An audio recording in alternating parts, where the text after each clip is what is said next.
Selamat sore Bang Herwanto. Ya, sore. Bang, mungkin melihat kejadian kemarin nih sempat ramai nih Bang terkait Denny Sumargo mendatangi rumah Farhat Abbas gitu. Mungkin kalau dari Abang sebagai kuasa hukumnya Nopi melihatnya seperti apa sih Bang? Ya, kalau saya melihatnya pertama begini ya. Densu adalah orang ya, yang bertanggung jawab terhadap apa yang dia lakukan, apa yang dia ucapkan, ya, apa yang dia tulis. Saya acungkan jempol untuk Bang Denny Sumargo ya, artinya nyalinya, pertanggungjawaban dia sebagai seorang lelaki ya, berani ya, mendatangi langsung rumah orang yang mengatakan akan menghajarnya. Ya, ini gentleman menurut saya ya. Itulah apa namanya, bukan berarti jagoan atau tidak jagoan, tapi inilah ya, bentuk dia bertanggung jawab terhadap apa yang sudah dia ucapkan. Ya, menurut saya bagus. Tapi kan hal ini kan bermula ketika Farhat Abbas bilang Densu pro sama Agus dan salahkan Novi gitu. Lalu Denny Sumargo itu tulis 3 huruf yang di statusnya itu ya Bang, yang sehingga membuat Farhat mengatakan hajar kepada Denny Sumargo. Tapi pada saat ditemui itu Bang Farhat itu mengatakan hajar itu adalah sebuah kelompok yang memang dari ini hukumnya dia gitu. Gimana Bang mungkin Bang? Ya begini ya. Saya tidak mengatakan bahwa 3 huruf yang dikatakan Denny Sumargo itu benar atau baik ya, saya tidak mengatakan itu. Tetapi apa yang dia ucapkannya, dia bertanggung jawab. Nah, ini yang saya katakan bahwa saya memberikan jempol. Nah, tapi kalau seandainya ada juga yang menanyakan kepada saya, memangnya abang setuju apa yang disampaikan oleh Bang Denny Sumargo terkait dengan 3 huruf itu ya saya menilai ya dengan apa namanya sudut pandang yang ada di dalam pikiran saya begini.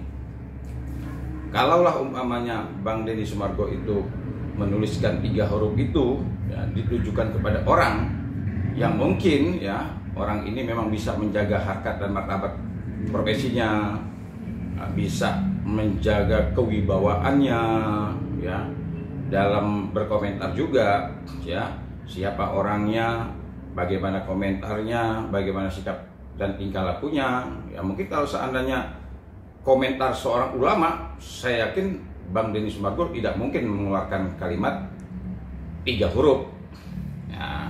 Kenapa kok Bang Denny Sumargo ini sampai komentarnya 3 huruf? Tentu ya dilihat juga siapa yang orangnya gitu kan. Nah, jadi memangnya Bang Denny Sumargo baru kali ini aja berkomentar atau membuat suatu pernyataan. Kan sering Bang Denny Sumargo itu di podcastnya kayak apa dan sebagainya. Enggak kan, baru kali inilah Bang Denny Sumargo sampai berkomentar 3 huruf tadi kan. Nah, kenapa? Ya karena mungkin dia melihat ya, mungkin pantas dia untuk mengeluarkan kalimat 3 huruf ini kepada orang tersebut. Nah, ini kira-kira begitu pendapat saya. Coba aja kalau seandainya tokoh nasional ya kan, tokoh masyarakat, ulama atau advokat yang kira-kira benar-benar bisa menjaga kewibawaannya, atau umpamanya orang biasa ya, orang biasa nih, orang yang nggak memiliki pangkat dan jabatannya, kalau kalimatnya benar, saya rasa Denny Sumargo juga nggak mungkin mengeluarkan kalimat seperti itu ya. Denny Sumargo itu orang yang berpendidikan, orang cerdas dia. Ya, Bang, tapi kan mungkin Denny Sumargo ini kan kenapa bisa sampai mendatangi rumah itu kan karena ada kata-kata Bang Farhat itu sendiri ya, maksudnya ya dia bicara bahwasanya ya kalau mau ini berhadapannya bukan hukum tapi ya secara laki-laki gitu, gentleman gitu, beneran berani nggak dia pukul saya gitu sampai gitu. Salut nggak sih Bang sama beliau gitu? Ya salut ya, dia itu kan atlet ya, dia itu kan istilahnya itu memang olahragawan kan. Ya memang saya salut gitu kan ya, salut. Ya bahkan kalau saya ibaratnya kan sekarang ini kan sudah ada juga tuh kan si A sama ini berseteru naik panggung, naik ring ya, naik ring. Ya ibaratnya itu bukan, artinya gini, bukan artinya kita menggunakan cara-cara yang lama, tapi kan cara itu juga digunakan juga kan, artinya legal boleh. Ya kalau semuanya kemarin tuh sepakat bertemu dan ingin ibaratnya benar-benar melampiaskan gitu kan ya, tapi dengan cara yang benar gitu kan. Ya kalau berkelahi di rumah itu saya tidak setuju. Tapi andai kata punya kesepakatan naik ring aja, setuju saya. Ya kan, setuju. Ya nggak apa-apa. Kan juga Bang Denny Sumargo juga kan pengen juga dia katanya dihajar kan. Ya, saya nggak apa-apa. Silakan tuh hajar Bang Denny Sumargo, tapi hajar dengan cara yang legal. Bagaimana caranya? Naik ring. Ya. Pakai sarung tinju, nggak apa-apa. Ya. Penyelesaian kan banyak cara penyelesaian dengan damai. Naik ring juga damai kok. Itu kemarin saya lihat apa namanya tuh orang-orang yang naik ring itu kan banyak loh. Ya. Ini sama ini naik ring, tadi berseteru naik ring. Nah, teman kan setelah naik ring melampiaskan apa namanya ini unek-unek dan sebagainya tetap bersalaman kan. Vicky Prasetyo juga pernah sama si anaknya Deddy Corbuzier kan. Nah, jadi nggak apa-apa, silakan aja kan. Gitu. Setuju saya. Intinya setuju dengan sikap dan perbuatan yang dilakukan oleh Bang Denny Sumargo, saya kasih jempol ya. Karena apa? Ucapan bisa diimbangi dengan nyali. Ya. Boleh nggak kita berkata keras? Boleh kalau nyali kita besar. Tapi kalau nyali kita nyali tempe, omongan kita dia direndahin. Kalimat-kalimat yang baik, yang jujur. Kenapa? Karena nyali kita nyali tempe. Kalau nyali kita nyali baja, silakan. Nah, jadi sesuai gitu. Bang, tapi ini yang terbaru nih Bang, Bang Farhat juga kan buat status nih di media sosialnya gitu, berkata bahwa nggak pernah orang Makassar, yang tadi Abang sudah lihat gitu ya, ada salah satu kata-kata yang bilang nggak pernah orang Makassar berani kasar dan hina orang Bugis, apalagi pakai bawa-bawa video dan media. Selama ini dia logat Jakarta, tapi saat konten datang ke rumah gue dia pakai logat Makassar. Orang Makassar itu tidak kasar, tapi orang Makassar itu selalu makasir dan makasih gitu. Gimana Bang menanggapinya Bang? Jadi kan mungkin bisa dikatakan ada tidak kepuasan dari, mungkin tidak terima gitu terkait kemarin didatangi gitu oleh Bang Denny Sumargo itu. Bang Farhat gimana Bang mungkin menanggapinya Bang? Begini ya, kalau seandainya dia mengatakan bahwa orang Makassar itu tidak ada kalimat-kalimat begitu kan, kata siapa ya? Karena pepatah Makassar itu sudah diakui ya. Apa namanya itu kalimatnya itu Sirina Pace ya. Iya. Nah, nggak mungkin dong pepatah itu memang dilahirkan dari Makassar kalau tidak ada seperti itu. Nah, itulah apa namanya menunjukkan artinya kesatria orang Makassar itu, muncullah pepatah itu. Nah, kalau seandainya dia mengatakan seperti itu berarti dia nggak tahu sejarahnya ya, tidak mungkin muncul ujuk-ujuk begitu apa namanya ada pepatah seperti itu kalau tidak menunjukkan bahwa orang Makassar itu memang orang kesatria, berani menghadapi apa namanya ini segala pertarungan ibaratnya dengan maksud mempertahankan harga diri kan gitu. Bang, tapi dia juga berstatement bahwa saya lagi memikirkan untuk mengajarkan si Tai ini untuk lebih rendah hati dan tidak mengulangi lagi perbuatannya dengan cara hukum dengan pasal yang ada dan menjerat jika dia tidak minta maaf terbuka. Jadi intinya Bang Farhat ini ingin supaya Bang Densu ini meminta maaf secara terbuka gitu. Bang setuju nggak Bang dengan hal itu? Kalau saya tidak setuju. Kenapa saya tidak setuju kalau Bang Densu apa namanya ini minta maaf? Kan. Sekarang pertanyaannya begini, yang perlu apa namanya ini perlunya apa Bang Densu ini minta maaf? Nah kesalahannya di mana? Kalau umpamanya Farhat bisa mengatakan hajar itu adalah apa dia bilang itu kan dibuat kepanjangan sama dia kan? Ya Bang Densu jangan diajarin, orang cerdas itu. Dia bikin iklan itu yang nontonnya jutaan, saking cerdasnya. Saya sendiri pernah nonton iklannya Bang Densu itu berulang-ulang. Artinya kecerdasan dia ya, untuk mengungkapkan apa namanya itu inspirasinya dan sebagainya luar biasa. Nah kalau seandainya Bang Farhat bisa menyimpulkan hajar itu artinya begini, nah, pukul tuh hajar begini, Bang Densu dalam waktu 1 detik udah bisa nyebut tuh ya kalimat 3 huruf tuh bisa dibikinnya jadi macam-macam gitu kan. Jadi kalau menurut saya udahlah, apa namanya itu, kita ini berani berbuat, berani bertanggung jawab. Dan juga menurut saya status-status orang yang seperti itu panjang lebar bikin status, ini sebut ya, semua disebut ya. Begini, advokat itu ya dituntut ya berperilaku dan bersikap yang baik ya, yang mampu menjaga harkat dan martabat profesinya dan mampu menunjukkan ya cara berpikir yang baik dan benar ketika dia ya mau mengungkapkan pendapat hukumnya, mau melakukan tindakan-tindakan hukumnya. Nah, kalau seandainya seorang advokat ya tidak mampu berperilaku ya dan bersikap yang baik ya, tidak mampu menunjukkan cara berpikir yang baik dan benar, tidak mampu menunjukkan dalam mengambil keputusan yang baik dan benar, bahkan sebaliknya nih, selalu mengeluarkan pendapat-pendapat yang ya, pro dan kontra muncul, bahkan memunculkan kegaduhan, bahkan selalu memunculkan keresahan masyarakat. Nah, ini ya rasa-rasanya ya, ketika dia mendapatkan kalimat yang tidak menurut dia tidak baik ya, yang sebenarnya menurut kita juga sebenarnya tidak baik juga, tetapi kita melihat juga nih kan, ya melihat juga ibaratnya, oh ternyata kalimat ini disampaikan untuk orang ini. Nah, kira-kira ya nggak salah juga kan. Kita juga kalau seandainya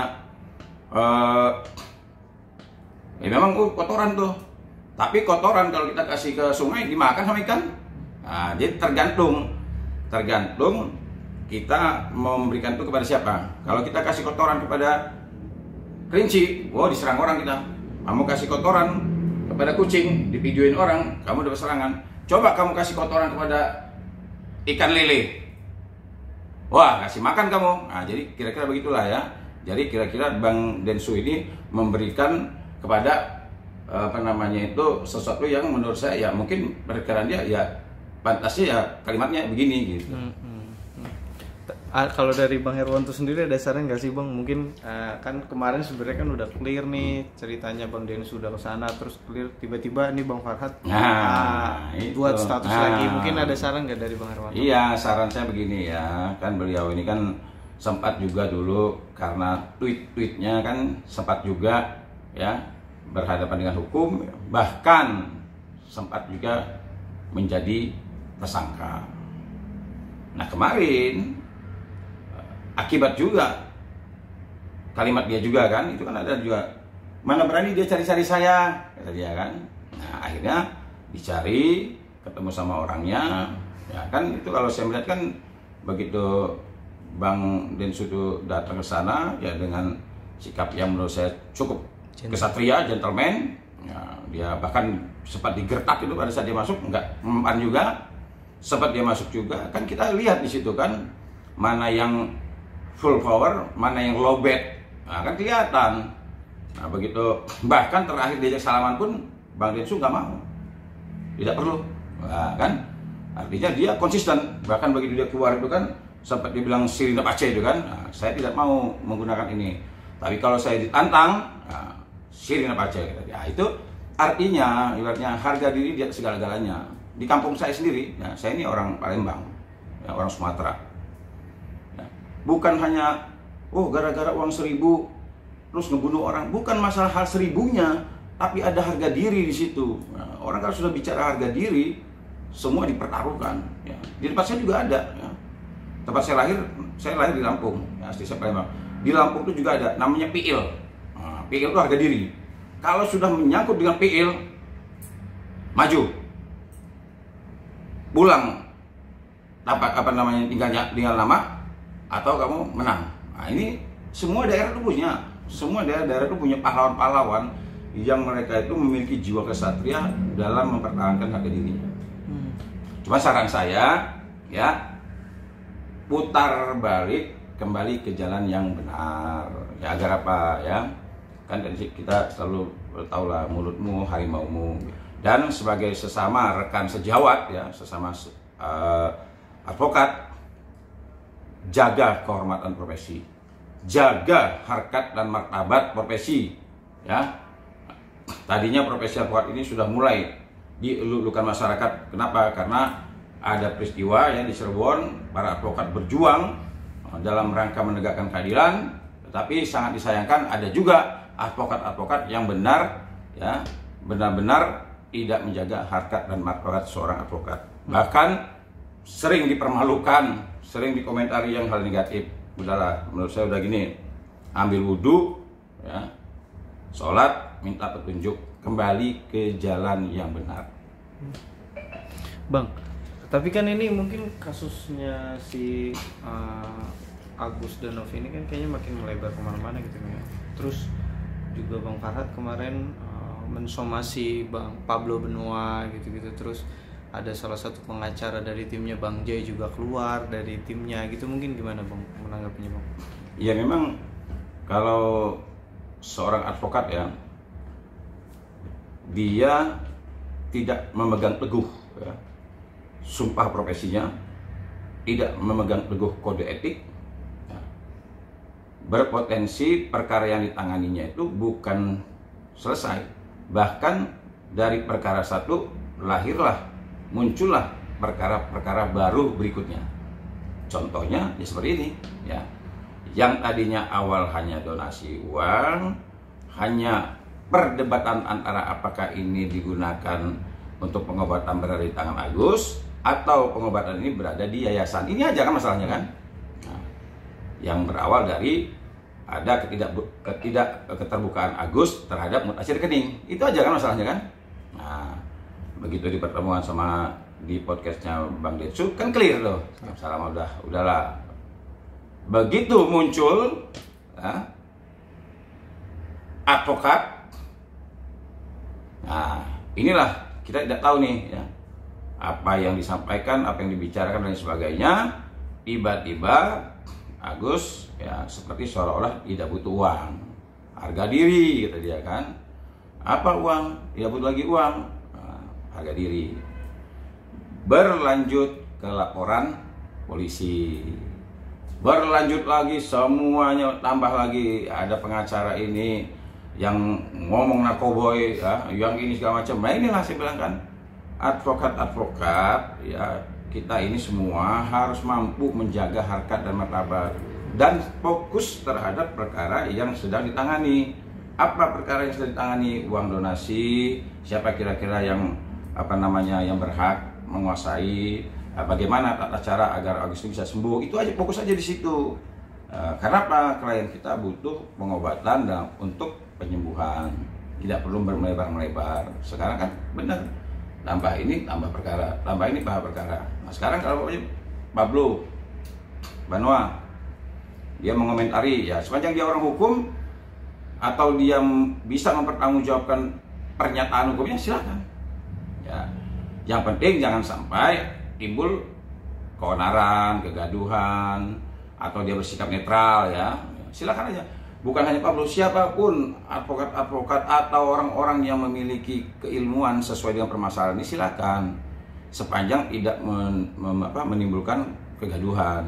Saya juga sering diminta pendapat, tapi pendapat biasanya pendapat hukum yang saya berikan. Nah kalau di luar daripada itu saya nggak pernah, ya andai pun saya memberikan pendapat nggak tentang mungkin ya tentang yang saya ketahui lah, pengetahuan Islam ya dikit-dikit. Kalaupun itu pun saya tahu, kalaupun tahu tentang apa olahraga, karena saya buka gym olahraga. Nah, jadi siapa saja boleh berkomentar. Cuma permasalahannya ketika orang berkomentar somasi mau ini, terus bongkar-bongkar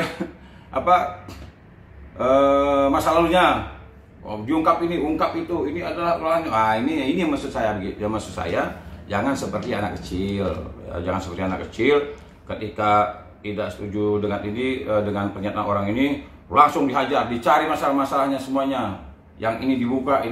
Nah ini yang menurut saya akhirnya apa? Kasihan masyarakat yang tadinya harus mendapatkan pengetahuan tentang hukum, bahwa oh benar nggak ya donasi begini, kasih pemahaman kepada masyarakat.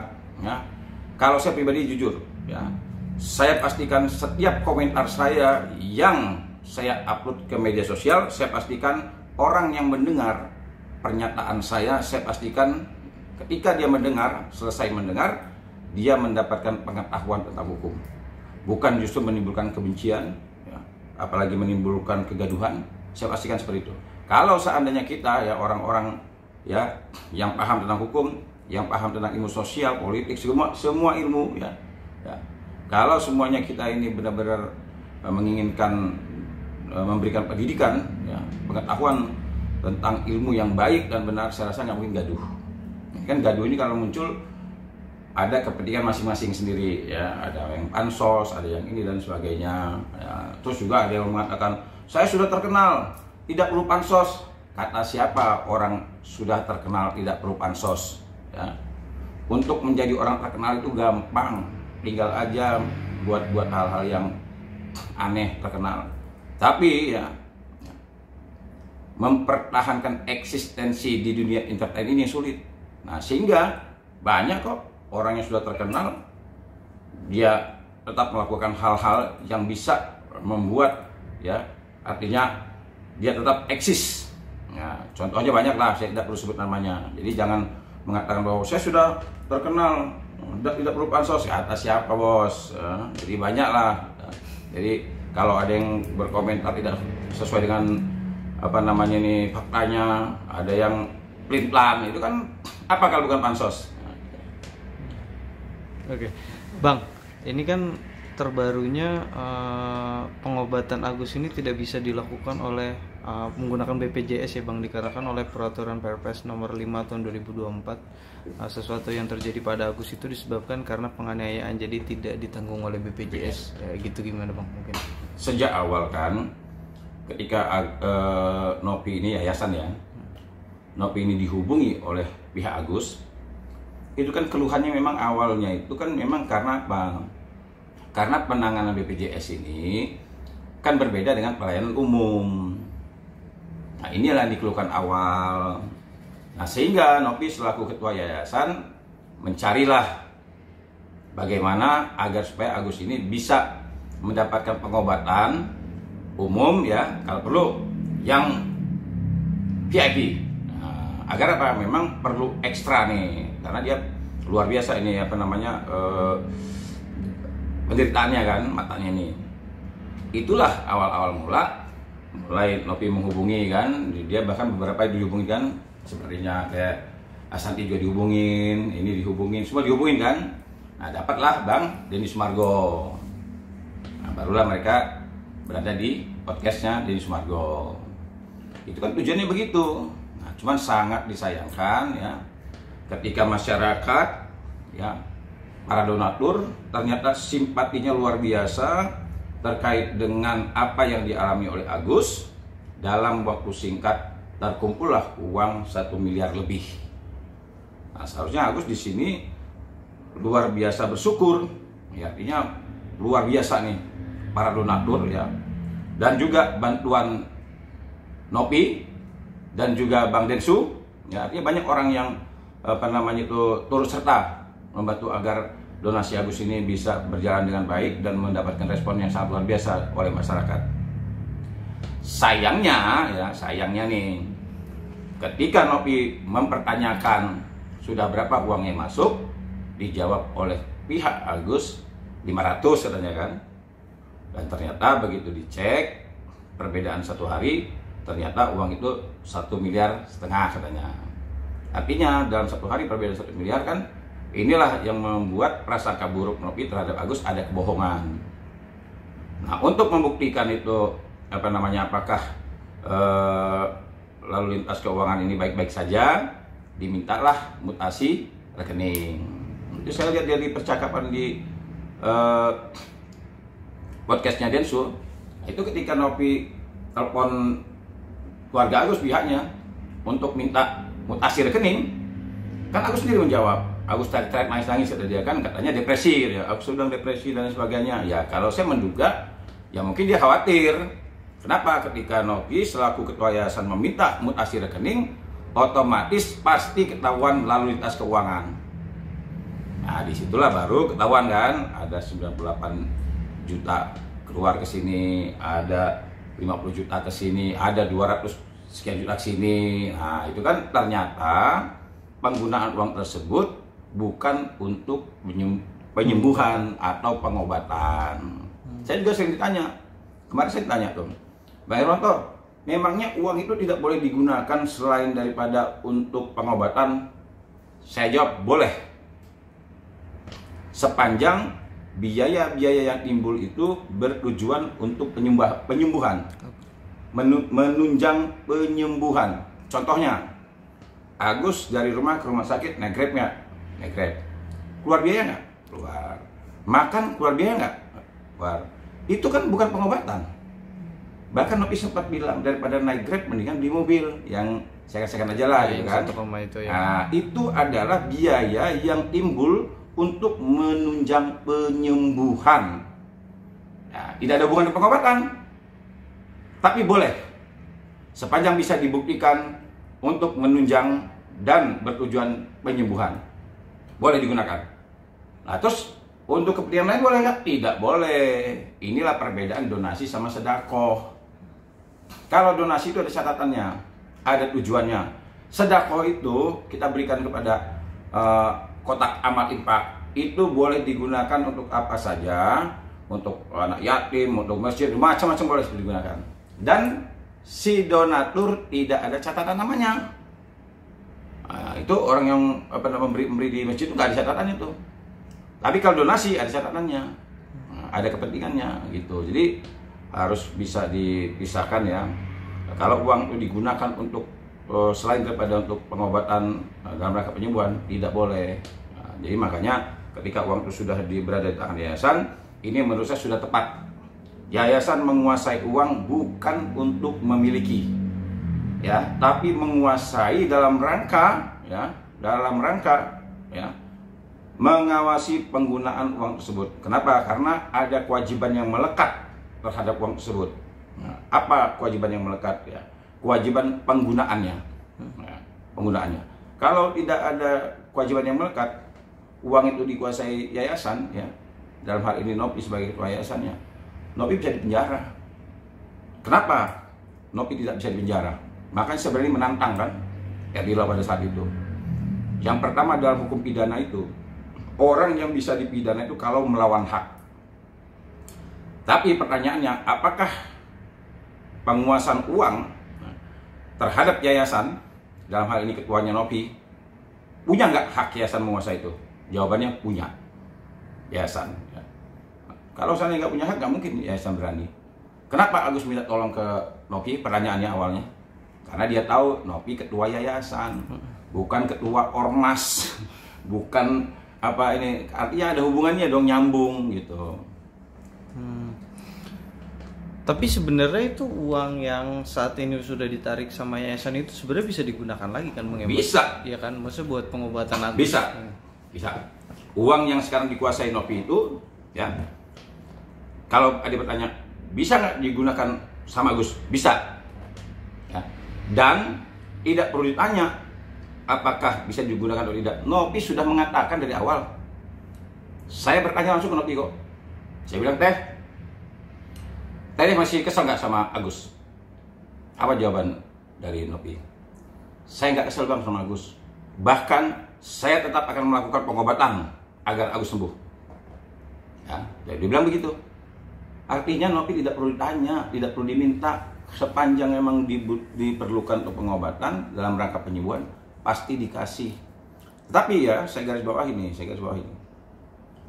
Agus ini sudah menyatakan dia tidak perlu uang.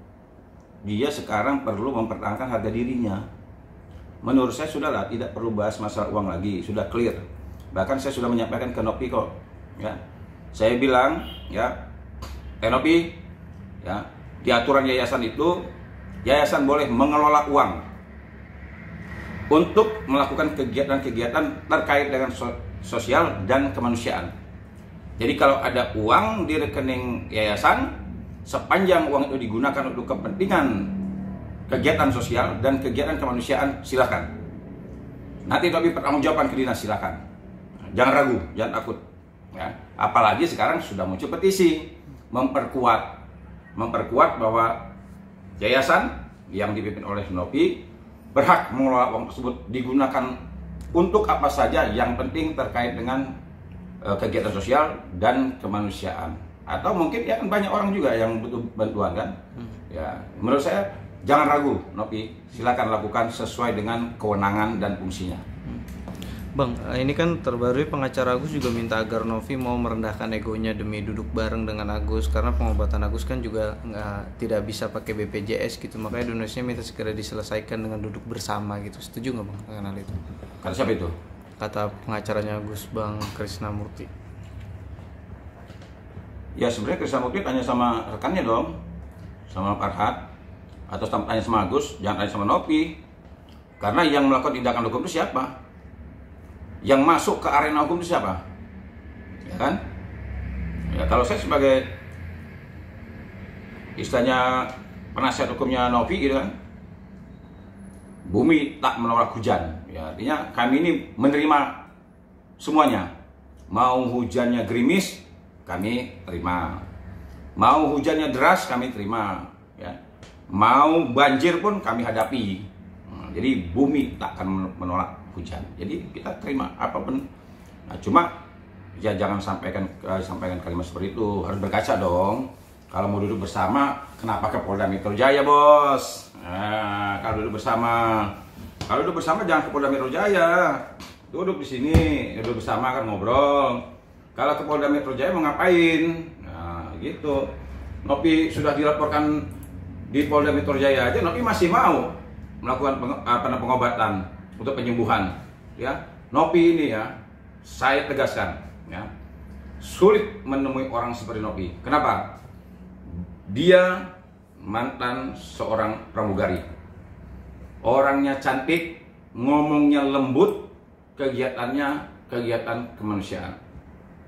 Dari berada di tempat sesuatu yang mewah, yang wah, ya, pramugari, tapi dia berani memutuskan untuk terjun ke dunia penggiat kemanusiaan dan bersentuhan dengan orang-orang, mohon maaf nih ya, bersentuhan langsung dengan orang-orang yang, mohon maaf nih ya, sekali lagi mohon maaf nih, orang-orang yang kotor, orang-orang pinggir jalan, ODGJ, orang-orang berpenyakitan, orang-orang yang macam-macam, masuk ke rumah orang yang kumuh, segala sesuatu dia lakukan. Tidak mudah, saya sendiri jujur ya, untuk melakukan hal seperti yang Nopi lakukan.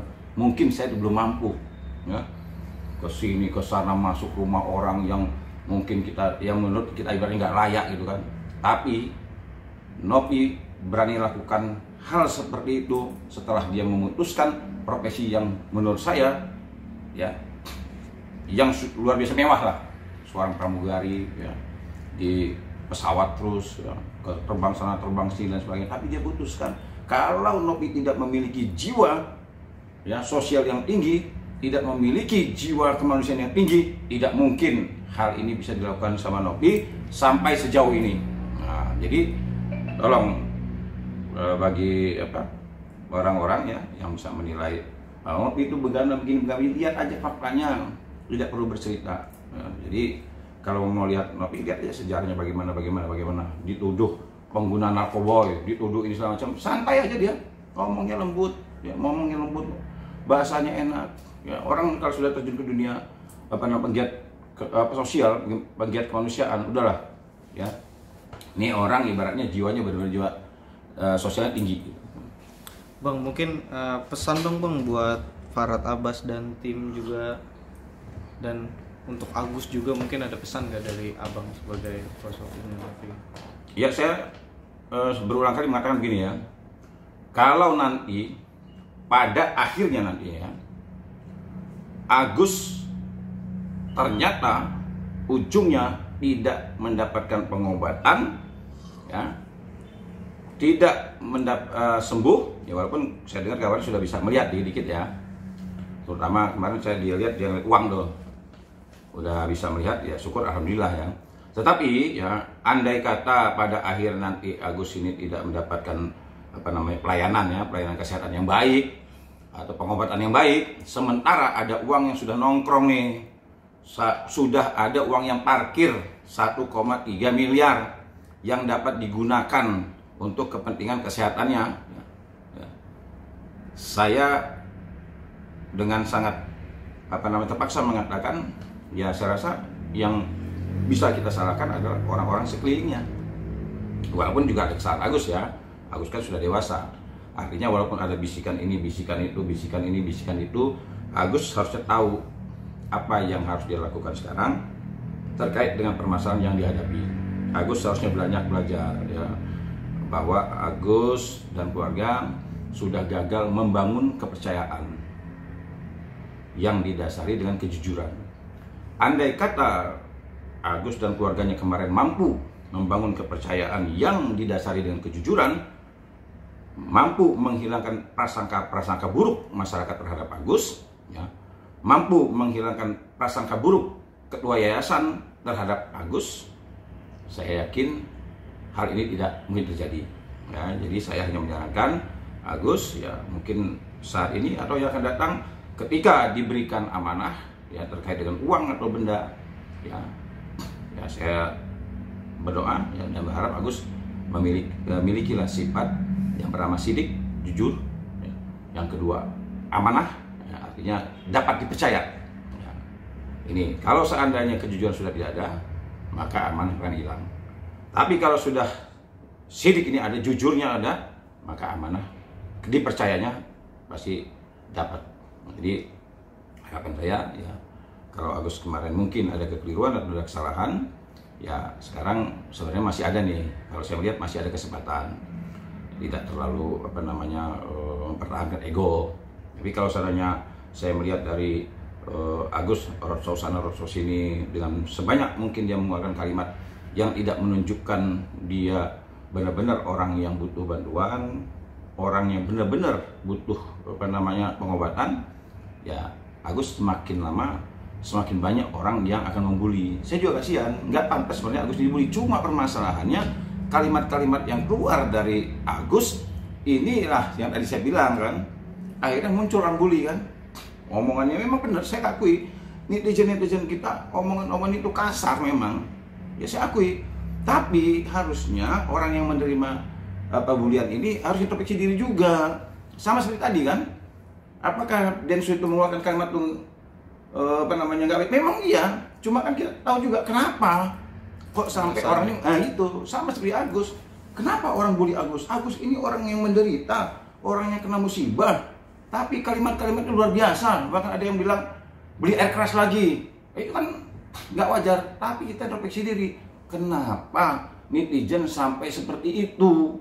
Nah, sama juga nih ya, kenapa Bang Densu sampai mengeluarkan pernyataan seperti itu, kalimat seperti itu? Nah, harusnya yang menerima kalimat itu introspeksi diri. Nah, kenapa ya kok begini ya? Nah, kenapa ya kok begini? Itu aja. Oke, good.